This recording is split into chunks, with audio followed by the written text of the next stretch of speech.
All right, here we go. It's a brand new Flyers Daily for the 6th of February, 2024. Flyers Daily, as always, presented by Ticketmaster. Make more memories live. The day is finally here. It's felt like an eternity since the Flyers last played on January 27th.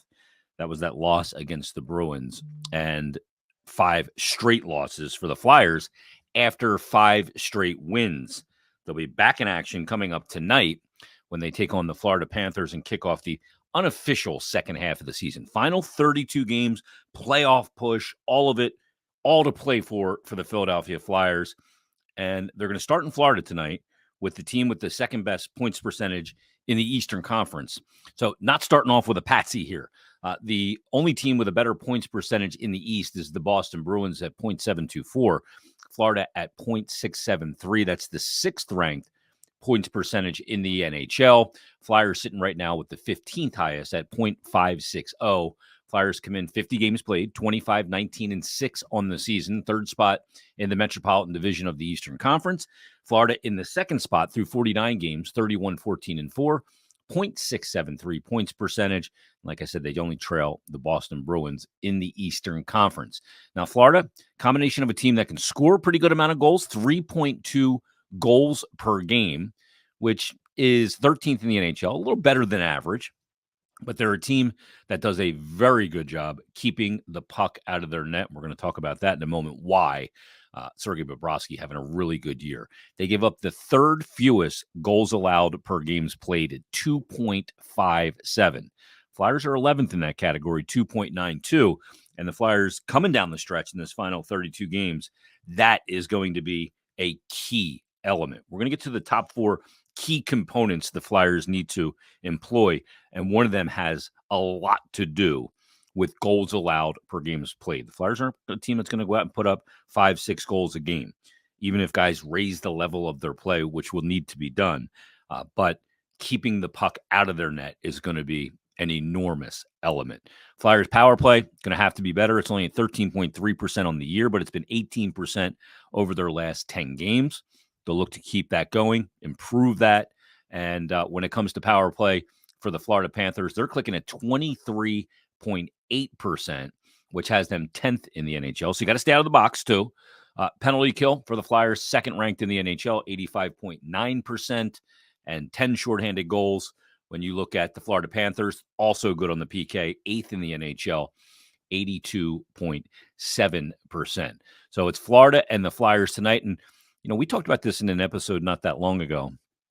When I called it the brigade of dirt on the shovel people, that anytime the Flyers have some losses in a row, they're standing there with the shovel ready to throw dirt on the grave of the team. And you look at Florida, and I think it's interesting because I've talked about some teams that, the NHL in an 82-game season, a lot of teams go through periods where they're not winning very much. Then they go to a period where they are winning quite a bit, and then back to a period of not winning, and it's up and down almost like a toilet seat. Well, Florida had a 4-game stretch from December 12th to December 21st where they lost 4 of 5. Then they rattled off 9 straight wins. They beat some good teams. Beat Vegas, Tampa, the Rangers in that stretch. They beat Vegas again on the road. They beat Colorado on the road. Then they also beat the Los Angeles Kings at home. But 9 straight wins from the 23rd of December, wrapped around the holiday, through the 11th of January. Then they lost 4 straight games. They lost to New Jersey. They lost to a really bad Anaheim team in overtime. They lost to Detroit at home. They lost to Minnesota, not a very good team. And then they rattled off 4 straight wins. That's today's NHL. They beat Nashville on the road, Arizona at home, and then they beat Pittsburgh and the New York Islanders, both on the road, one in a shootout, one in overtime, before the All-Star bye week. So it's up and down for a team with the second highest points percentage. You see this across the league.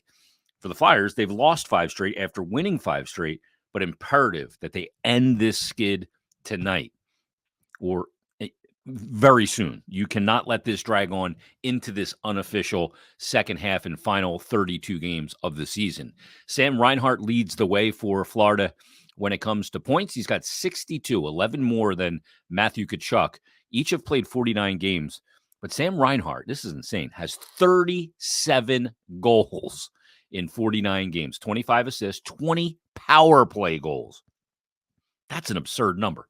Matthew Tkachuk, second on the team in points, 11 points back of Reinhart. He's got 16 goals, 35 assists, 17 apples on the power play. Then it's Carter Verhaeghe's got 50 points.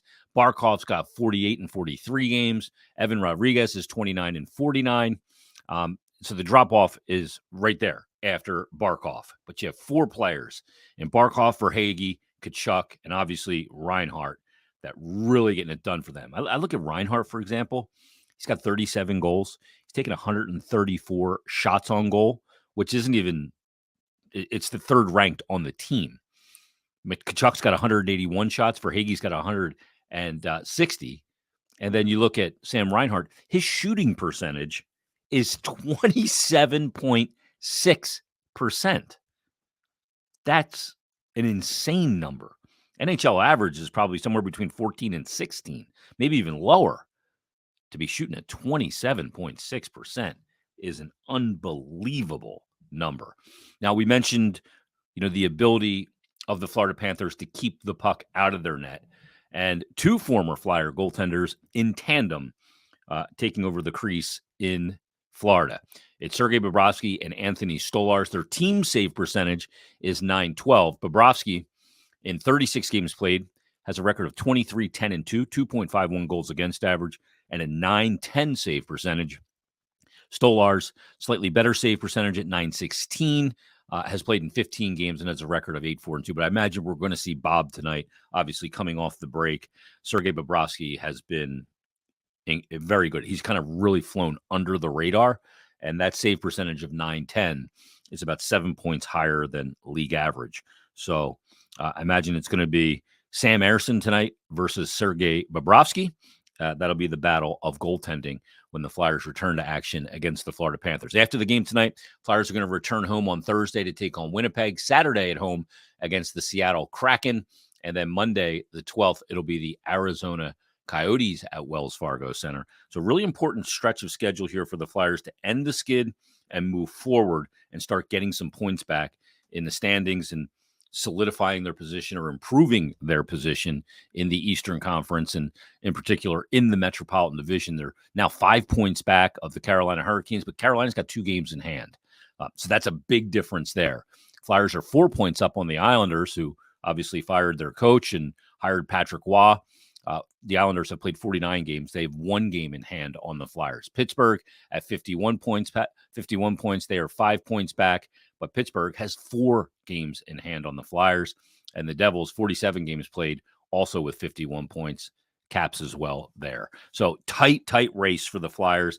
Tight race in this division. Tight race for the playoffs. 32 games left for the Orange and Black, and they've got all to play for here as we come down. It's going to be a really exciting finish to this season in this playoff race. Flyers got to do 4 key things. I've written down the 4 key components for the Flyers in this final 32 games to ensure a playoff berth, to get into the postseason. And here they are. They're in no particular order, but here are the top 4 key components I see for this team to have success down the stretch and maintain their position as a playoff team in the Eastern Conference. Not going to be easy. Like we said, it's the math has it, and the simulations from Hockey Reference had it at 52.6% that the Flyers make the playoffs. Slightly better than a coin flip. And it's going to be tough because there's obviously the situation at goaltending is different. That was a huge strength. Is that going to be a strength down the stretch? So here are the 4 key components. Number 1, this team needs to defend better, and by proxy, defend less. If you defend better, kill plays, and go the other way, you're defending less. The one thing we saw in the 5 games in the skid leading into the All-Star break was 2 things. Number 1, the breakdowns were too big. They were too just creating great quality scoring chances for the opposition. Now, part of that, look, you got Nathan McKinnon, who's a Hart Trophy, going to be a Hart Trophy candidate, Nikita Kucherov, who's going to be a Hart Trophy candidate, and David Pastrnak, who's going to be a Hart Trophy candidate. Those 3 players, make those plays happen to create really high quality scoring chances. But the Flyers need to defend better with their structure. They need to defend and kill plays faster and defend less and get out in transition. This team has success when it's playing fast, killing a play, creating a turnover, defending better, and then going the other way immediately before the opposition can sink into their structure and you play into their structure. You want to play that free form as you get up the ice fast in transition and have the other team a little bit in scramble mode. That creates higher quality scoring chances off the rush and once you get into the zone. So they've got to defend better with better structure and by proxy, defend less. That helps also the goaltending. The structure needs to be good, not giving up those super high quality scoring chances. If I've said it once, I've said it 1,000 times. Goaltending does not happen in a vacuum. My friend Kevin Woodley repeats that line, I think, the minute he wakes up every day from In Goal magazine. It does not happen in a vacuum. Goaltending, a lot of times, is a product of environment. Yeah, you need your goaltender to bail you out sometimes when the structure breaks down or the environment is not good. Absolutely. Hockey's a game of mistakes. But if a goaltender knows the back door is covered, he can take on the man with the puck in an honest fashion. Get out, make himself big, knowing the structure's got the other areas covered. If he doesn't feel that those areas are covered by repeated breakdowns in coverage, goalie's going to start to cheat. That's just the way it kind of works. So if you defend better with better structure, it'll improve the goaltending. And if you defend less, that helps the goaltending, and you're putting more pressure on the opposition. That's key component number one for the Flyers in these final 32 games. Number two, the top players need to be the Flyers' best players. And other guys, not the top guys, not the Travis Konechny, Sean Couturier, Owen Tippett, Travis Sanheim, those guys. The other guys also need to raise the level of their game, whether that's Morgan Frost, whether that's, there's guys up and down the lineup that need to raise the level of their game, need to raise the level of their productivity. Tyson Forster needs to shoot the puck more. Absolutely has to shoot the puck more. It's his best asset as an NHL player. Yeah, he's been good structurally, defensively, and all those things. Tyson Forster needs to shoot the puck more. Scott Lawton needs to produce more offense for this team, even in a bottom six role. He needs to be a contributor in that regard. Travis Sanheim needs to, once again, produce points for the team, get up on the rush, lead the rush, create opportunities. As Ryan Poehling needs to find some offense. Garnet Hathaway, Noah Cates has got a chance in this final 32 games to change the storyline of his season. He had a very unfortunate injury, missed a lot of time. He's only played 28 games. He's got 1 goal and 4 assists. Noah Cates will be a key component if he can chip in offense, give them great 200-foot structure and defense abilities on the ice as well. Everybody needs to raise the level of their game going forward. But look, the star players got to be the star players, though. They got to be your best guys. Travis Konechny's got to have a really good final 32 games. He's got 42 points in 50, leads the Flyers in goals with 22. Joel Farabee, I think they're just scratching the surface with Farabee. He's got to continue the way he has played over the last 30 games. Sean Couturier has got to be a key guy, key face-off, setting up plays, killing penalties, being just an overall total package player. Owen Tippett, who will return tonight, which is great news. He's got to be a guy that drives offense, creates on his own, creates on the power play, uses that shot, uses that speed, uses that creative play. All of these guys have got to raise the level of their game if you're going to make the playoffs here in this final 32 games. Just the way it is. And then you got to look in net too. And I'm not looking just at Sam Ersson. He's been really good this season. He struggled over the last couple of games. I don't think it was on him necessarily. He's going to have to be really good for the Flyers. And whether it's Cal Peterson, Felix Sandstrom, or whoever as the number 2 goaltender, that goaltender's got to raise the level of their game and give them quality starts. While the month of February is not jam-packed with games, the month of March is, and you're going to need to use both goaltenders in that stretch of games. So that's going to be key component number 2. Number 3 is that this team, the players, they need to stay tight.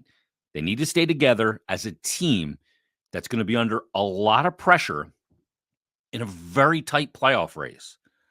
And look, you can build up the culture of your locker room and everybody's together and all of those things.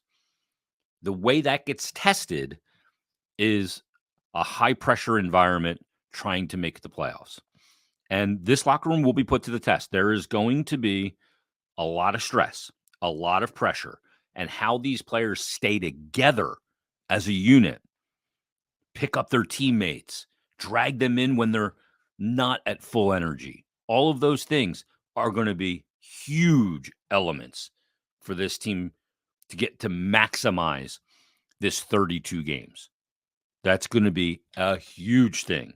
So the culture that's been built, the foundation elements of leadership and all of those elements that keep the group together and some of our parts, and that they're a team that's going to need everybody to step up, different guys to step up on different nights. That's got to stay tight, and they got to stay together as a group and play for each other.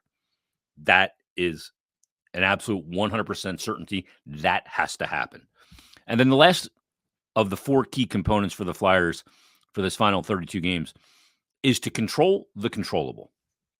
Now, I've heard that statement, control the controllable, from coaches I had in Might back in 1980 to every level of the game that I've covered, played, coached, anything. Players and everyone needs to control what they can control. Don't worry about the things you can't control. There's going to be things that happen in games that you can't control. But your preparation, how you take care of your mind, your body, how you prepare for the games, your effort, the way you approach practices, all of those things. In a stretch like this, where the Flyers have 32 games between tonight, February 5th, and the 16th of April when they wrap up the season. So you have to be able to really diligent, control what you can control, and don't worry about the things you can't control. And again, the biggest thing you can control is how you prepare for this stretch run and how you handle the pressure of this playoff race. Those are 4 huge key components for this Flyers team. If they can do those 4 things, defend better and defend less, top players be at their best and everybody else raise the level of their game, stay tight and together as a team amidst the playoff pressure of a playoff race, and control the things you can control, then you'll be in a good position. You've earned the position of being a playoff team through 50 games. As we sit here right now on the 5th of February, now the key is those components for the Flyers. If they can do those 4 things and do them well, they'll be in the playoffs. If they can't, those might be some of the reasons why. But those are the 4 keys as I see them. If you've got key components, always you can message down below here, comment down below on the YouTube channel. You can always tweet me at Jason Myrt, JASONMYRT. You can send me a DM, or you can email me as well at jason.myrtetus, jason.myrtetus at gmail.com. So Flyers and Florida back tonight. I cannot wait. I think this is going to be insanely exciting down the stretch. The break was great. I'm recharged. I hope you guys are all recharged.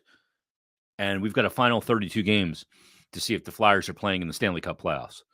I mean, we didn't expect this, but here we are on February 6th as the Flyers get ready to go back at it tonight against the Florida Panthers. We'll recap the game tomorrow. Join us then. It'll be another brand new Flyers Daily.